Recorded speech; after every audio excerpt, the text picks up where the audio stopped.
Ya udah, kita mulai aja sembari nunggu teman-teman yang lain.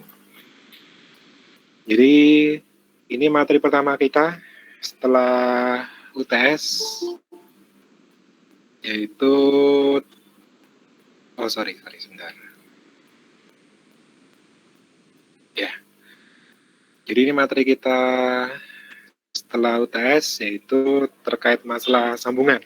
Sebenarnya kita dibaca itu ada dua tipe sambungan. Sambungan baut dan sambungan las di sini. Cuman yang pertama kali kita bahas adalah sambungan baut.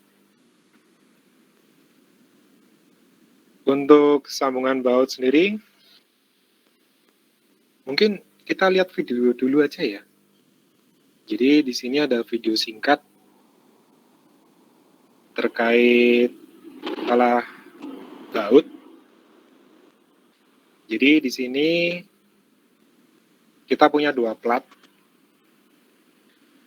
di mana dua plat ini kita sambungkan dengan satu baut, dan kemudian setelah disambungkan dengan baut, plat ini kita tarik. Jadi kita ingin lihat istilahnya kegagalan struktur atau kegagalan sambungan di sambungan baut itu seperti apa. aja.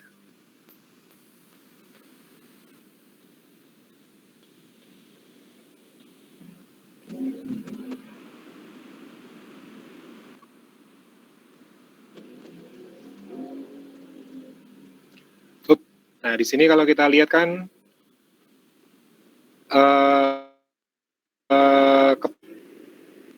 dengan konektornya kan udah mulai geser tuh pada saat ditarik. Dan kemudian akhirnya terlepas. Nah, itu adalah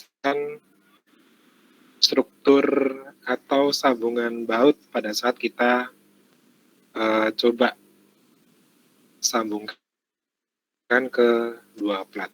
Kalau misalkan kita sambungkan ke 3 plat, itu juga sama. Cuman bedanya apa namanya? Istilahnya apa ya?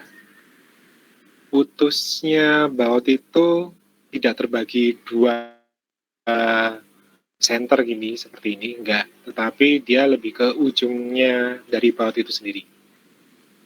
Nah, ini salah satu kelemahan dari baut. Beda kalau misalkan kita memakai sambungan las. Kalau sambungan las, dia lebih rigid. Istilahnya dia seperti lem gitu.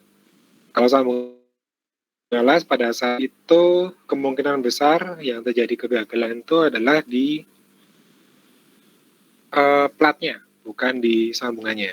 Karena kata kalau misalkan kita punya kain dan kain itu kita lem, bukan kita jahit, jadi kain itu kita lem, pada saat kain itu kita tarik, yang sobek itu kainnya, bukan lemnya. Nah, kalau ini kan ibarat kata kita itu punya dua kain, kemudian kita jahit gitu, kemudian kain itu kita tarik. Nah, kemungkinan besar yang apa ya istilahnya, bahasa Indonesianya brodol itu apa ya, rusak lah istilahnya. Jadi kemungkinan rusaknya di kain yang udah dijahit itu di sambungan jahitannya, seperti itu.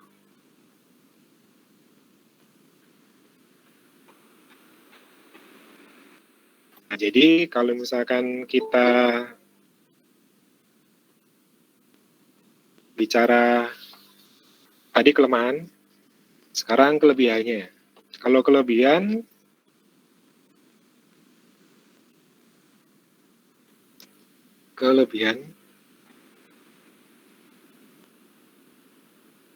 itu yang pertama, pemasangannya lebih mudah.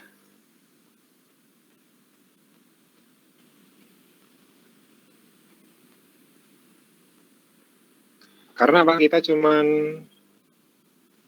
apa ya istilahnya, kita cuman memasangkan baut aja di 2 plat atau lebih, yang mana plat itu sudah tersedia lubang.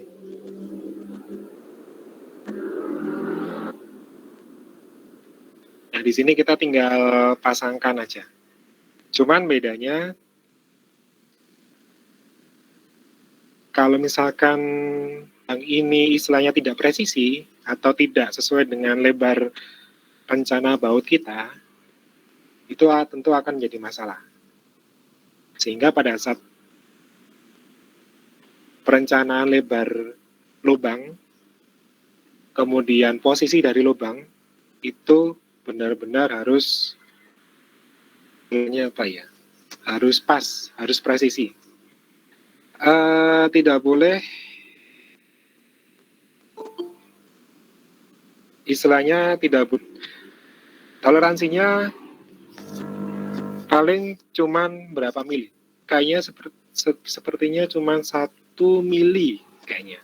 Kalau 2 mili itu sudah terlalu jauh, sehingga kalau misalkan kita sambungkan ke baut, itu istilahnya tidak begitu sulit, walaupun 2 mili. Jadi pada saat kita tumpuk di sini lubangnya, itu harapan kita pemasangan baut menjadi lebih mudah. Seperti itu. Jadi pemasangan baut itu sebenarnya tergantung dari ketersediaan dari lubang plat baja. Kemudian kalau kita bandingkan dengan las, beda. Kalau las, setahu saya, las itu ada operatornya sendiri yang punya sertifikat pengelasan. Karena teman yang dia itu sekolah sekolah khusus untuk pengelasan, dan setelah dia lulus otomatis dia akan mendapatkan sertifikat, dan kalau misalkan dia sudah mendapatkan sertifikat, baru dia bisa diterjunkan ke lapangan. Artinya dia sudah punya keahlian untuk ngelas, seperti itu. Nah, makanya untuk biaya pemasangan las itu dia lebih mahal dibandingkan dengan baut. Kemudian dari proses pemasangannya sendiri juga sama, pemasangan lebih cepat.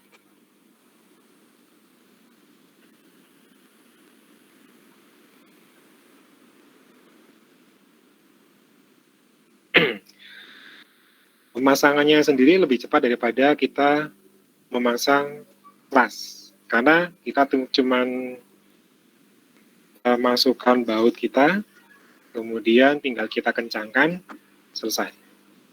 Udah sesimpel itu. Cuman masalahnya perlu kita perhatikan kekencangan dari baut kita, karena kalau misalkan baut kita itu tidak kencang, otomatis itu akan menimbulkan rongga. Kalau dia ada rongga, kemudian ada getaran dari beban yang lewat atau beban yang bekerja dari luar, itu otomatis akan lepas. Ada resiko lepas baut itu. Jadi perlu diperhatikan di pemasangannya, walaupun dia lebih cepat daripada pengelasan. Kalau pengelasan itu ada IP-nya, tebalnya berapa, kemudian proses penyambungannya seperti apa, jadi memang butuh waktu lama untuk penyambungan las. Kemudian peralatan digunakan simple ya peralatannya. Istilahnya apa ya?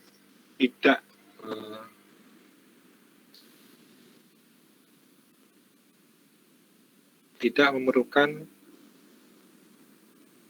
alat khusus. Jadi kita tidak memerlukan alat khusus. Cuman memerlukan alat kunci Kayaknya itu aja deh. Kita hanya memerlukan alat kunci pas itu aja. Tapi kalau itu ada alat pelindungnya sendiri, kemudian ada generatornya sendiri, ada alat untuk pengelasannya sendiri, kemudian ada lasnya sendiri. Jadi lasnya itu bentuknya itu kayak apa ya istilahnya? Kalau saya bilang itu kayak kembang api yang panjang, kemudian nanti kembang apinya itu dijepit sama alat. Nah, setelah itu baru dilaskan ke material baja. Nah, itu kalau misalkan pada saat proses pengelasan dan kita tidak memakai alat khusus atau alat pelindung, itu jujur apa ya, berbahaya untuk mata kita ya, walaupun kita ngelihatnya dari jauh pun jujur kalau saya itu pusing, apalagi orang yang dekat gitu.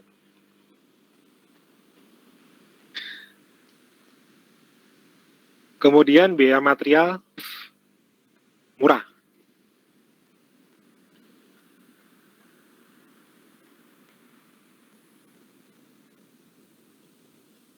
Murah. Karena itu tadi, alat-alat yang kita gunakan itu tidak terlalu berat. Hanya menggunakan kunci pas. Tapi kalau las itu biayanya lebih mahal karena kita harus membayar tenaga ahli, kita harus membayar alat itu tadi, dan kalau misalkan kita melakukan pengelasan di ketinggian, itu sulit dilakukan. Tapi kalau misalkan baut, kita lakukan di ketinggian, itu masih bisa. Nah, kemudian ini,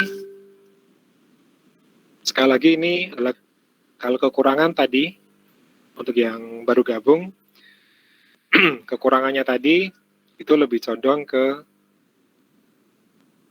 material pada saat ditarik itu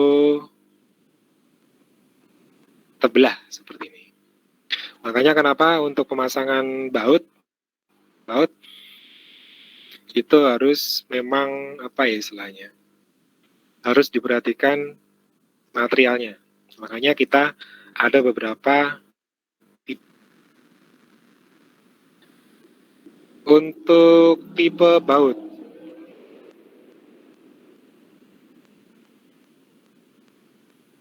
Saya ambilkan dari sini aja.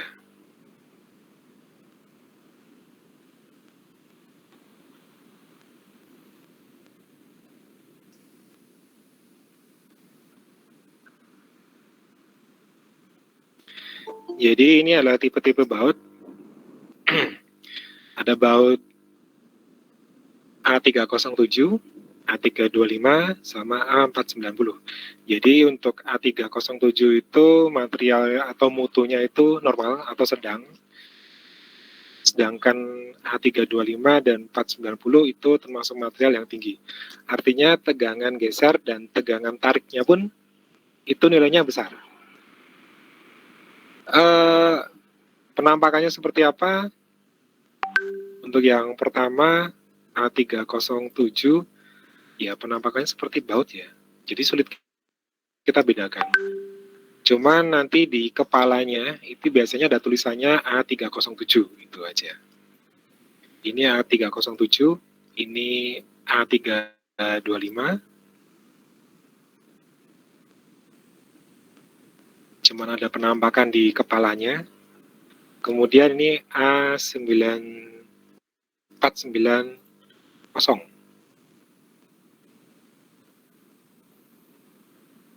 Oh, sebentar.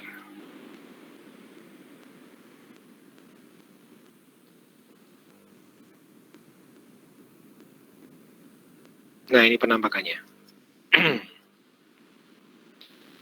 Yang pertama ini saya ulangi A307. Yang tengah ini adalah A325. Yang sini adalah A490. Nah, kalau misalkan kita ingin tahu apa istilahnya, mutu dari baja, biasanya kita lakukan pengujian. Jadi pengujiannya bersama dengan pengujian baja, yaitu dengan cara ditarik. Dan juga istilahnya digeser. Istilahnya ada uji geser. Sama seperti baja. Atau baja tulangan. Nah, dari sini naik atau angka rata-rata dari sampel pengujian itu sendiri. Nah, dari angka rata-rata sampel pengujian baru kita bisa lakukan analisis atau perencanaan. Sebenarnya kalau misalkan kita tanpa pengujian pun bisa. Karena sekali lagi kalau misalkan kita lakukan pengujian di lapangan, itu biasanya keperluannya hanya untuk dokumentasi. Karena pada saat kita merencanakan, misalkan kita rencanakan A325 dengan tegangan tarik izinnya adalah 3080. Artinya tegangan tarik itu tidak boleh kurang dari 3080. Tetapi minimal sama atau lebih dikit. Nah, pada saat kita rencanakan menggunakan baut A325, terus kemudian kita uji di lab, ternyata hasilnya 2900 misalkan. Nah, itu otomatis kalau misalkan dari kontraktor sendiri harusnya mereject atau istilahnya kita ganti material A325 dengan tipe yang sama tapi mutunya yang beda. Karena ada beberapa tipe A325 yang memang tegangan tariknya itu kurang dari tegangan tarik izin. Jadi kita harus cari yang nilai tegangan tariknya lebih dari tegangan tarik izin. Macam-macam nilainya. Ada yang 1.000, ada yang mungkin 3.500 kg per cm persegi.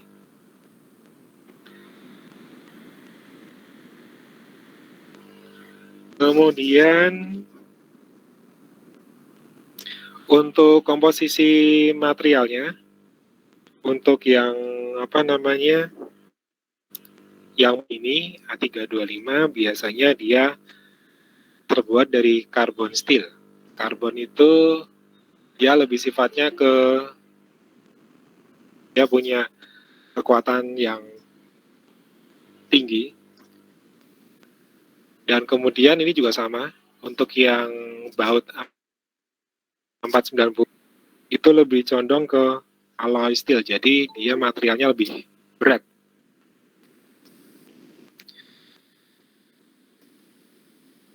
Kemudian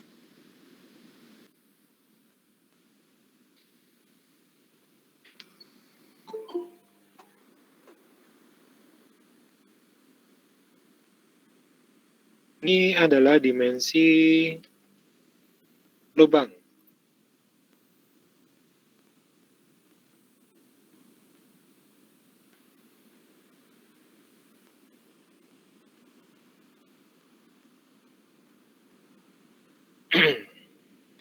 Dulu pernah kita bahas kalau misalkan